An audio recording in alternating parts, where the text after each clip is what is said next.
नमस्कार। Desert storm से मैं विमल शर्मा। गुरु गोविंद दोनों मिले काके लागू पाँव, बलिहारी गुरुदेव की गोविंद दियो बताए। आज मेरी ऑफिस में मुझे दो ऐसे वाक्य हुए कि मुझे सोचने को मजबूर होना पड़ा। एक बैंक अधिकारी मेरे पास आए और उनसे जब बात हुई तो उन्होंने कहा मेरे बच्चे सारे जयपुर पढ़ते हैं, मेरी फैमिली जयपुर रहती है, मैं रहने वाला बीकानेर का हूँ। मैंने उनको पूछा क्या बात है, तो सर यहाँ एजुकेशन की कोई व्यवस्था नहीं है, मैं बच्चों को नहीं पढ़ा सकता। इसी तरह से कुछ ऐसे पेरेंट्स हैं या कुछ ऐसे अधिकारी हैं जो जैसलमेर में अच्छी पोस्टों पे हैं, मगर शिक्षा व्यवस्था यहाँ की अच्छी नहीं होने से, चिकित्सा व्यवस्था यहाँ की अच्छी नहीं होने से वो यहाँ नहीं रहना चाहते या उनको मजबूरी में यहाँ रहना भी पड़ता है तो वे अपने बच्चों को बाहर पढ़ाते हैं। तो आज मेरे मन में एक विचार आया कि क्यों नहीं इस पर एक चर्चा की जाए। तो आज हमारे बीच में है शिक्षा के क्षेत्र से जुड़े हुए पवन जी सुधा। वो स्वयं एक शिक्षण संस्थान के डायरेक्टर हैं। हम आज उनसे इस विषय पर चर्चा करेंगे कि जैसलमेर जैसा विशाल सीमावर्ती क्षेत्र शिक्षा के क्षेत्र में पिछड़ा हुआ है, किस तरह से यहाँ के हालात हैं, किस तरह उसको सुधार किया जा सकता है। नमस्कार। नमस्कार विमल जी। जय श्री कृष्ण। जय श्री कृष्ण। जय श्री राम। जय श्री राम। आप शिक्षा के क्षेत्र से सीधे रूप से जुड़े हुए हैं और आपने शिक्षा का क्षेत्र ही क्यों चुना, जबकि आपके परिवार में शिक्षा के क्षेत्र में नहीं अलग तरह का व्यापार करते हैं, मगर आप शिक्षा के क्षेत्र में आए। ये पहले एक आपने विद्यालय शुरू किया, उसके बाद दूसरा विद्यालय किया और शिक्षा के क्षेत्र में कार्य करने की आपकी मंशा कैसे हुई? ठीक सवाल है आपका। मेरे मित्र एक कलेक्टर जैसलमेर थे, मैं उनके साथ कई बार बैठता था, तब मैं उनसे डिस्कस करता था जैसलमेर में एजुकेशन को लेके, जैसलमेर में बाकी सारी डेवलपमेंट्स को लेके। तब मेरे को उन्होंने एक दिन एक चीज़ कही कि पवन, हम अधिकारी हैं जिन्हें हमें हमारे परिवार को भी देखना है, हमारे बच्चों को भी देखना है, तो हम यहाँ ज़्यादा देर तक रुक नहीं सकते, क्योंकि आपके यहाँ पर एजुकेशन और हॉस्पिटल्स ये दोनों सुविधाएं नहीं हैं। और इसके लिए आप ये सोचो कि हम अधिकारी लोग आके कुछ कर लेंगे, तो हमारे पास में एक सीमित समय होता है, इससे ज़्यादा समय हमारे पास नहीं है। तो यहाँ के लिए अगर आप जैसलमेर के लोग जब तक आगे आएंगे नहीं, जागरूक होंगे नहीं, तब तक इस क्षेत्र में ज़्यादा कुछ अच्छा हो नहीं सकता है। तब मैंने उसी दिन एक संकल्प लिया कि कहीं ना कहीं मुझे जैसलमेर के लिए कुछ करना चाहिए, क्योंकि मैं राजनीति से भी सीधा जुड़ा हुआ हूँ।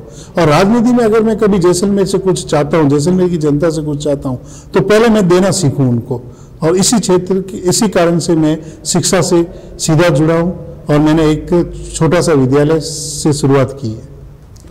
शिक्षा के क्षेत्र में आपको क्या लगता है कि सरकार को शिक्षा के क्षेत्र में क्या करना चाहिए जिससे यहाँ का शिक्षा का स्तर बढ़े और ऊंचे स्तर की विद्यालय यहाँ पे शुरू हो?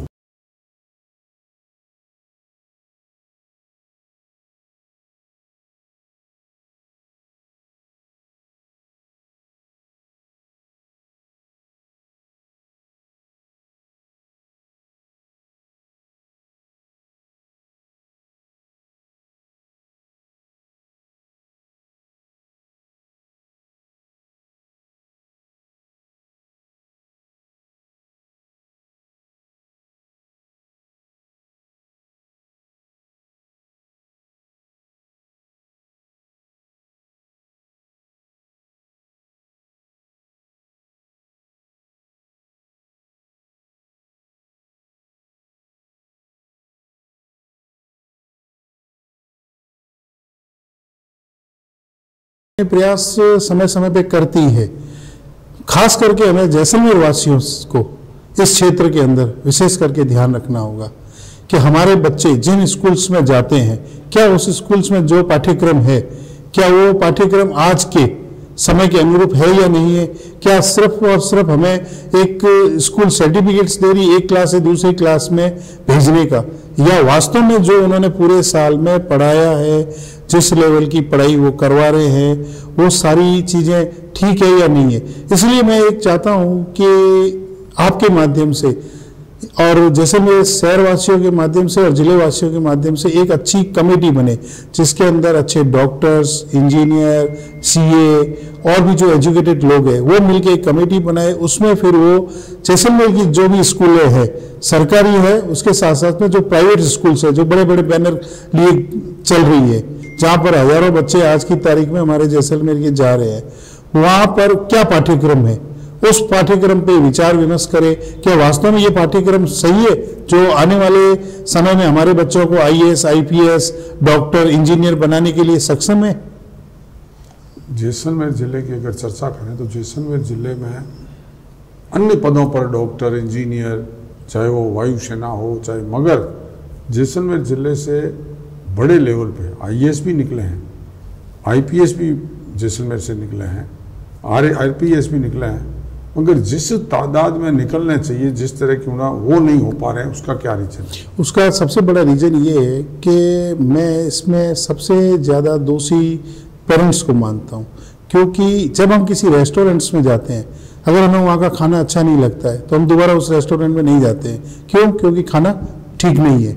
जब हम हमारे मुंह के स्वाद के लिए रेस्टोरेंट चेंज कर देते हैं, जगह चेंज कर लेते हैं, तो एजुकेशन में जब हमारे पूरे बच्चे के फ्यूचर की बात है, हमारे फ्यूचर की बात है, तो हमें हर स्कूल को हर साल टेस्ट करना चाहिए। क्या वास्तव में ये स्कूल सही कर रही है हमारे बच्चों के साथ में और हमारे साथ में? और इसके लिए खास करके उन्हें उस स्कूल में क्या बच्चों को जो शिक्षा दे रहे हैं उसके साथ में शारीरिक शिक्षा मिल रही है कि नहीं मिल रही है, उनके लिए इतने बड़े ग्राउंड्स है कि नहीं है, वॉशरूम्स प्रॉपर है कि नहीं है, उनके लिए जो लंच की व्यवस्था जहाँ की गई है वो प्रॉपर है कि नहीं है। ये सारी चीज़ों पर जब तक हमारे पेरेंट्स खुद ध्यान नहीं देंगे, क्योंकि ये उनका मौलिक अधिकार है, और वो अधिकार पे अगर वो नहीं लड़ेंगे, अगर किसी स्कूल से आप कोई चीज़ मांगते हो तो वो उस स्कूल को प्रोवाइड करवाना ही पड़ेगा, क्योंकि आप अपना फ्यूचर उनके हाथ में दे रहे हो। आपका कहना है कि इंफ्रास्ट्रक्चर के मामले में जैसलमेर कमजोर है, यहाँ शिक्षा के क्षेत्र में इस तरह की व्यवस्था नहीं है। अब एक बात करें कि हम जब पढ़ते थे या हमारे अपने बच्चों को देखा, एक दौर ऐसा रहा जिस दौर में मैं अगर मेरे 85 में मैंने जब ग्रेजुएशन किया था तो हमारी क्लास का टॉपर स्टूडेंट था, वो 57% लाया था जी। आज अगर हम हालात देखते हैं तो हर तीसरा बच्चा 98-99% लेके आ रहा है। ये शिक्षा का क्या परिवर्तन है? ये आपने बहुत अच्छी और बहुत गहरा सवाल, मतलब जो कह सकते हैं कि जो बहुत ही जिस सोचनीय विषय पे हम सबको सोचना चाहिए उसी विषय को आज आपने उठाया है। तो मैं इस एजुकेशन से जब से जुड़ा हूँ, क्योंकि आपने जैसे बताया था कि मेरे बैकग्राउंड में कोई भी एजुकेशन से जुड़ा हुआ नहीं था, ये मेरे लिए नई लाइन थी, तो मैं धीरे धीरे जब इस लाइन में घुसा, जब मैंने इस स्कूल स्टार्ट किया तो मुझे लगा क्या है, टीचर्स आएंगे अपने हिसाब से आएंगे, बच्चों को पढ़ाएंगे और चले जाएंगे।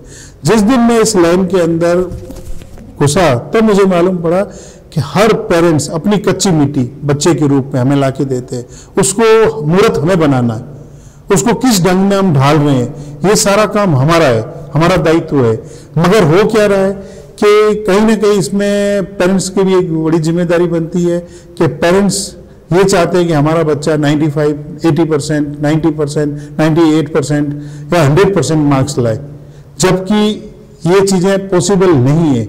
इसलिए पॉसिबल नहीं है क्योंकि जो क्राइटेरिया होता है, जो पढ़ाने में सिलेबस होता है, उसके अंदर कुछ चीज़ें फिक्स होती है।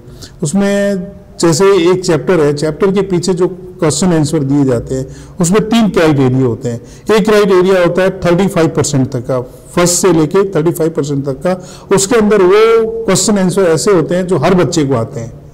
उसके बाद में 36 से लेके 60% तक का क्राइटेरिया, उसके अंदर जो क्वेश्चन आंसर होते हैं वो आपके 80% बच्चों को आते हैं। उसके बाद में 66 से 100% वाले वो आपकी क्लास के अंदर 10 से 20% बच्चों को ही आते हैं। मतलब वो एकदम टॉप के जो बच्चे होते हैं जिनका माइंड बहुत ज़्यादा अच्छा होता है, उन्हीं बच्चों को आता है। अब ये हो चुका है जो शिक्षा में कि पेरेंट्स को खुश करने के लिए और बच्चों को खुश करने के लिए स्कूल्स वो जो क्राइटेरिया है 1 से 35% तक का, उसी के अंदर से क्वेश्चन आंसर पूछते हैं, और थोड़ा बहुत जो पूछते हैं वो 36 से लेके 60 तक में से, इस कारण से, और जो 66 से लेके 100 तक का जो क्रीम है उसमें से कोई क्वेश्चन आंसर निकालते ही नहीं है, ना पूछते हैं। और इस कारण वो क्वेश्चन आंसर नहीं पूछने के कारण से जो हमारे बच्चे हैं उनका जो रिजल्ट है, जो 98%, 99%, 95% आ रहा है, तो क्रीम पूछा नहीं जा रहा है। एक मोटे तौर से देखा गया है कि आजकल शिक्षा भी धार्मिक हो गई है, उसके बारे में क्या कहना है आप? ये बात काफ़ी हद तक ठीक है कि स्कूल अगर आपने राइट चुना है तो आप बच्चे को वहीं से धर्म के नाम पर अच्छी, धर्म के साथ साथ में शिक्षा और अपने धर्म के प्रति वो कैसे रह सकता है। तो मेरा ये सोचना है, जैसे मेरा खुद का स्कूल है, मेरे स्कूल के अंदर मैं विशेष करके सनातन धर्म के ऊपर पूरा काम करता हूँ। मैं दिवाली, होली, आखा तीज, चाहे रक्षाबंधन हो, चाहे किसी भी त्यौहार जो हमारे त्यौहार है उसको बड़े धूमधाम से मनाता हूँ। और साथ में मैं पूरे परिवार को इनवाइट भी करता हूँ, चाहे क्योंकि शिक्षा अब आके रुक गई है माता और पिता तक। मैं इस शिक्षा के साथ साथ में उसके दादा दादी, नाना नानी सबको जोड़ के उनको भी साथ में बुलाता हूँ, ताकि धर्म के साथ साथ में वो परिवार से भी जुड़े रहे। आज के दौर में परिवार का बिखराव हो रहा है, स्कूल के माध्यम से परिवार को जोड़ा जा सकता है, शिक्षा के क्षेत्र से परिवार को जोड़ा जा सकता है। स्कूल में शिक्षा में धर्म की बात हो तो सनातन धर्म में कहा गया है, धर्मो रक्षित रक्षिता। अगर हम धर्म की रक्षा करेंगे तो धर्म हमारी रक्षा करेगा। शिक्षा के क्षेत्र में हमने पवन जी सूदा से बात की, उन्होंने जैसलमेर में किस तरह से शिक्षा का बदलाव आए, तो यहाँ बड़े अधिकारी रुक सकते हैं, लोग कर्मचारी यहाँ लंबे समय तक रहना चाहेंगे, यहाँ के बच्चों को बाहर पढ़ने नहीं जाना पड़ेगा, यही उन्हें सब प्रकार की सुविधा मिले। इसके लिए बातचीत की। धन्यवाद। जय